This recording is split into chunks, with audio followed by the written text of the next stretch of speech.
Gue Roni Azhar, gue arsiteknya MP Studio. Gue mau ngebahas satu topik yang kayaknya lagi hangat di dunia konstruksi, yaitu penggunaan begal spiral di balok atau kolom.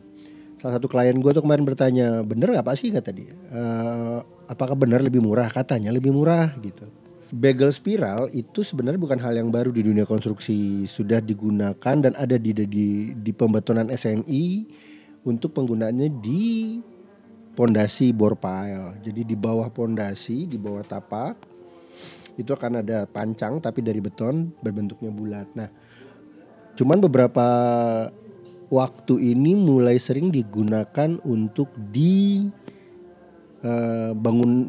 konstruksi beton yang lain, yaitu di kolom, di balok dan segala macam. Nah, gue mau ngebahas itu sedikit. Bener nggak sih lebih murah atau bisa nggak sih secara struktur digunakan? Bagus nggak atau sehat nggak? Gini, ini ada satu sampel gue bikin. Kalau bore pile spiral, begal spiralnya ya seperti ini spiral. Kalau begal biasa kan terputus, tapi kalau untuk bore pile itu dia membentuknya silinder begini. Tapi bore pile itu kolomnya berbentuknya bulat begini, sehingga begalnya pun digunakan secara tidak terputus. Nah, yang banyak digunakan oleh sekarang para tukang, tapi jujur gue aja belum pernah menemukan riset tentang penggunaan begal spiral dalam bentuk persegi begini untuk kolom ataupun balok gitu. Banyak para tukang banyak menggunakan sekarang, tapi teman-teman arsitek pada banyak yang kurang rekomen gitu. Kalau tentang murah atau tidaknya sih tergantung kita mau jeberin sepanjang apa gitu kan ya.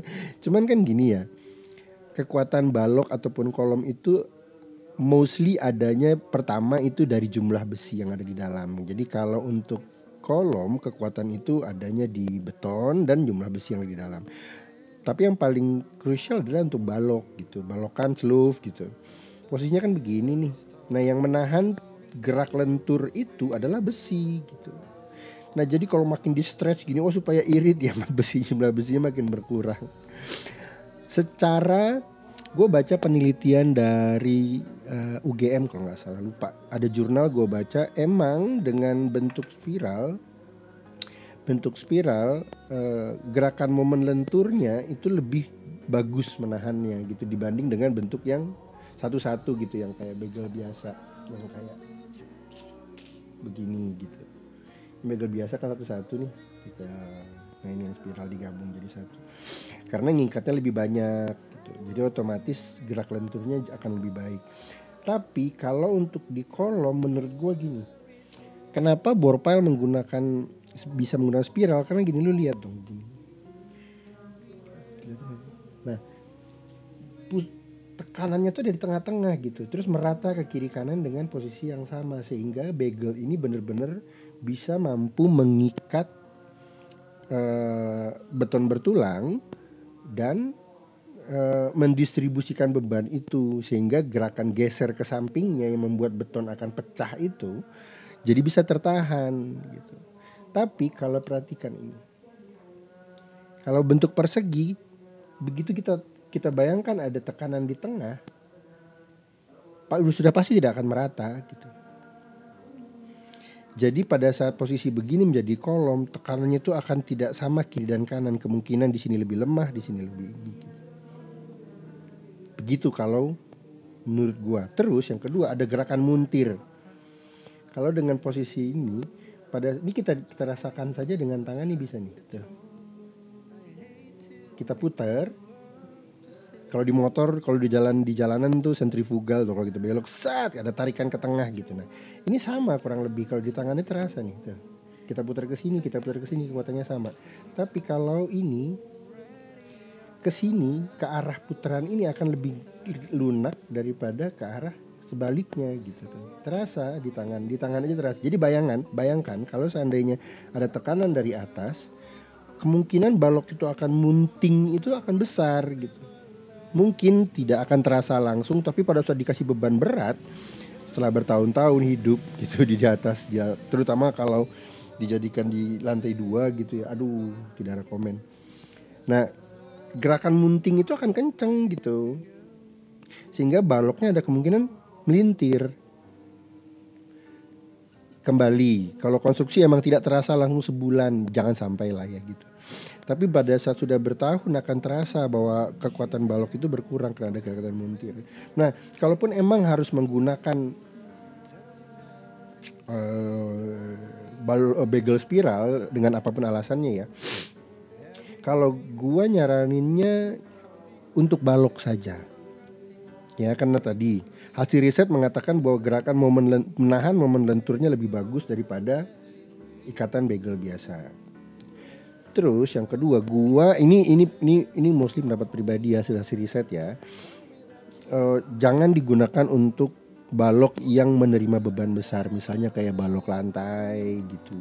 Jangan. Karena itu tadi gerakan memuntingnya kita agak serem. Terus kalau bentangan panjang apalagi, wah pasti dia akan lebih memutar gitu. Nah, kalau emang harus digunakan, ya gunakan untuk balok ring bulk gitu yang di atas gitu, atau teras boleh, teras, sehingga bebannya nggak terlalu besar. Nah, pertanyaannya sekarang kenapa mesti menggunakan ini? Apakah benar lebih murah? Tadi kayak saya bilang bahwa murah atau tidak itu kan maksudnya dari jumlah besi kan ya. Nah, jumlah besinya ini sebenarnya tergantung kita nge-stressnya semakin banyak gitu. Ya, tapi kalau semakin di-stretch semakin panjang, jumlah besi semakin kurang. Tapi kan kekuatan beton bertulangnya jadi lebih lemah lah gitu. Udah pasti. Jadi kalau mau menggunakan spiral, kalian harus menghitung dulu. Maksud gue, kalau seandainya kalian menggunakan bagel biasa, habisnya berapa? Pastikan dengan bagel spiral kalian juga menghabiskan jumlah besi yang sama. Murahnya adalah dari waktu pengerjaan tukang. Emang lebih gampang membuat balokan spiral, bagel spiral begini ya, karena kita memotong banyak waktu untuk pemotongan satu persatu besi. Itu lumayan menghemat waktu. Dari sana penghematannya. Dari cara pasang juga kemungkinan bisa lebih cepat juga. Tapi sebenarnya sih nggak terlalu signifikan. Tapi yang paling penting itu adalah ini, jangan di-stretch supaya irit, supaya stretch gitu. Enggak, benar-benar dihitung. Saya bikin perbandingan antara penggunaan satu balok dengan jumlah yang dihabiskan dengan menggunakan bagel biasa dengan bagel spiral.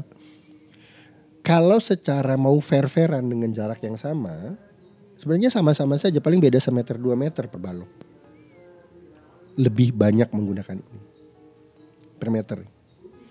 Itu maksudnya.